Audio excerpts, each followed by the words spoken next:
gentleman right here is the youth organizer. He called us.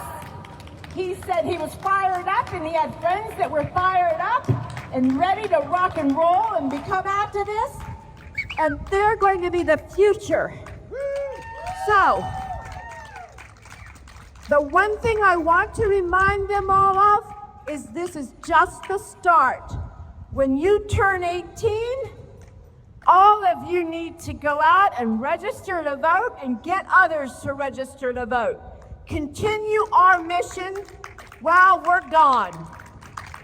So here is Nicholas. Here you go. Sorry guys, give me 1 second. I have a speech prepared. For those of you who don't know me, my name is Nicolas Bornano. I am a second generation Colombian immigrant. We were told over and over again that this is the greatest democracy on earth, that our institutions protect the innocent, and that justice prevails while it's imperfect, it ultimately prevails. But democracy is not defined by what we claim. It is defined by what we tolerate. And what we have tolerated should shame us. Shame on you, shame on me, shame on all of us for allowing this evil to come into the United States of America. We are here today because the truth has become inconvenient for power, and silence has become a price for comfort. What we don't understand is that comfort is the way that they control us. It is the way that you are lied to. The second you are comfortable is when you're at your most vulnerable. Do not be complacent in your own destruction. I want to start with some facts. I apologize, give me 1 second. Immigration and Customs Enforcement operates in one of the largest detention systems in the democratic world. Hundreds of thousands are held in custody at any given time. And immigration violations are often civil and not criminal, such as people just overstaying a visa, and many people are detained and treated with the offense of a misdemeanor. Great. Multiple watchdog investigations have documented medical neglect, mental health abuse, unsanitary conditions, sexual abuse, family separation, and deaths in their custody. Yep. And here's the most alarming part. Not everyone in this campus is an immigrant. Natural-born citizens and legal residents have been detained. That is unconstitutional. And that means any of us can be detained. It does not matter if you're not Latino. It does not matter if you're not an immigrant. They will come for you too. ICE operates with quotas, and in 2025, policies push towards mass arrest on a scale of 1 million people annually. We live in a two-tier justice system where we have protection for the powerful and the criminals, but punishment for the powerless. I'm sure everyone here has heard about the Epstein files. Why are there any investigations on them? We are punishing our fellow Americans for existing, while the elites get to do actual crimes and get away with it. Not only that, but immigrants are not a burden to our country. They are the backbone. We make up nearly 70% of the US labor force. We pay billions in taxes and create jobs. And actually, did you know that we create less crime? A study has shown that the relationship between immigrants in areas and crime is a negative connotation. Right. And all of the name of national security. I wonder, does that sound familiar to anyone? Doing things in the sake of national security? Yes. The United States Holocaust Memorial Museum warns that the early signs of fascism include the erosion of democratic norms, the concentration of power, attacks on press, and scapegoating minorities. These are not abstract warnings because they are happening now. Fascism does not care who you are. Whether you're black, whether you're white, whether you're an immigrant or a citizen, if you're rich or you're poor, it will affect you. Yes, it is. Unity is our only defense today. Unity is not a compromise with injustice. Unity is demanding transparency and reform, no matter who is in office. And while we are divided at home, billions are being spent abroad. The US is the largest military spender in the world. Billions go to foreign wars, while people here struggle to survive. Americans, we Americans oppose this, yet it still continues.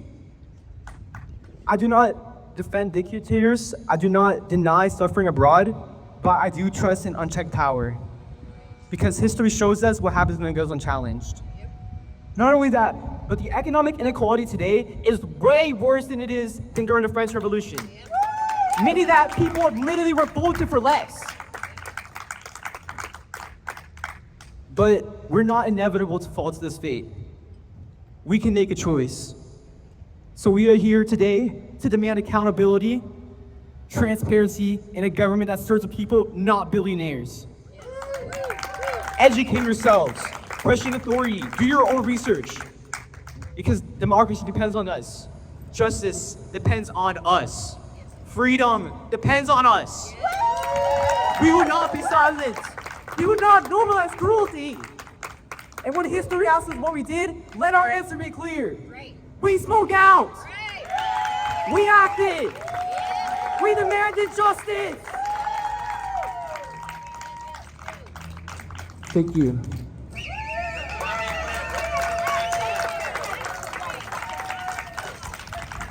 This was his first speech, and wow. I would like to welcome my friend Ty Valentine to the stage to give us a speech.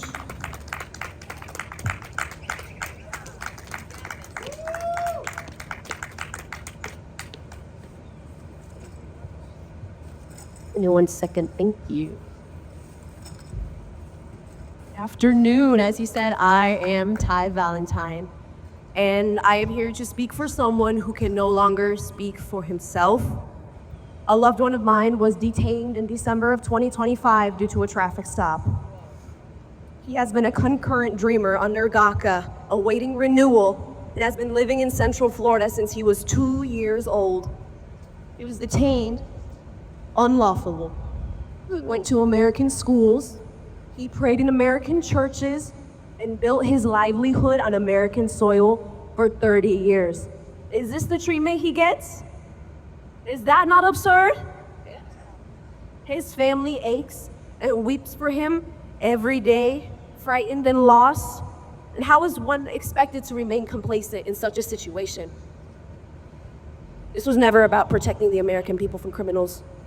They wanted to make criminals out of your family, your neighbors, and your friends.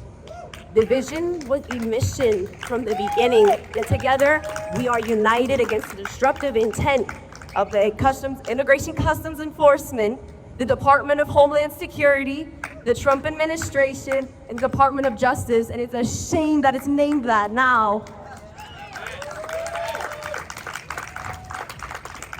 However, my good people, this level of absurdity is unfortunately a speck in the ocean of injustice and inhumanity that the community has experienced under this administration. We, the people, will not be convinced that our voices are powerless against a corrupt scheme in front of our very eyes. It is our duty, not just as Americans, but as human beings, to fight for the livelihoods of ourselves and others. Do not let your spirit be taken by those who wish to see you fall. In the words of Eli Weasel, indifference is not an end or a beginning. It is the friend of the enemy. However, everybody I see in front of me, what you are doing today is the solution. I stand here humbled by the stories of those whose lives have been torn apart, whose families have been separated for good, whose parents were taken in the dead of night, and the children who had their childhood snatched from them before they even know what was happening to them. Standing here amongst all of you, I urge you to use that spirit, feel that courage, feel that resilience, because we are always stronger in good faith. And the last words I want to say from every Latino, we are not going anywhere. Thank you so much.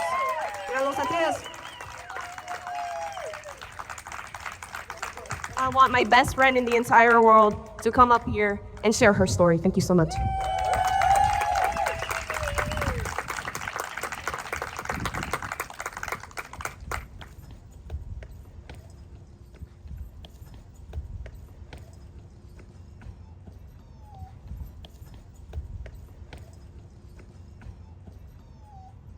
As a minority and a child of two of the most hardworking people I know who are immigrants, it's safe to say that we are not dangerous, we are not animals, and we are not savage. We are scared. We are scared of being looked at with the desire to separate us from our families, our homes, our life. The children are scared to step into their schools in fear that those who are protecting Americans are going to separate them from the only home they know. The people are scared to step outside and have a target on their back because of their skin color, the way they talk, and the way they walk.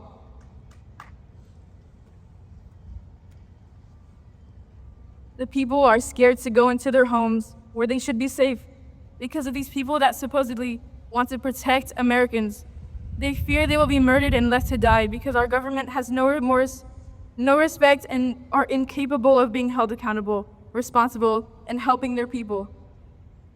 They can tell us countless times that we are breaking the law, that we are committing crimes by simply surviving, but we see through them.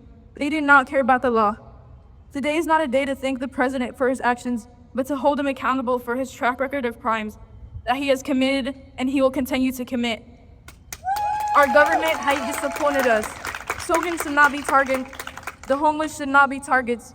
Hardworking families should not be targets. Americans should not be targets.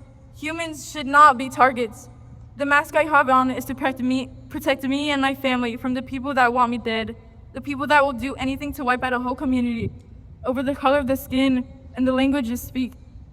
I, an American citizen, am standing up here and using my First Amendment right because I'm sick of me and my people being labeled as criminals.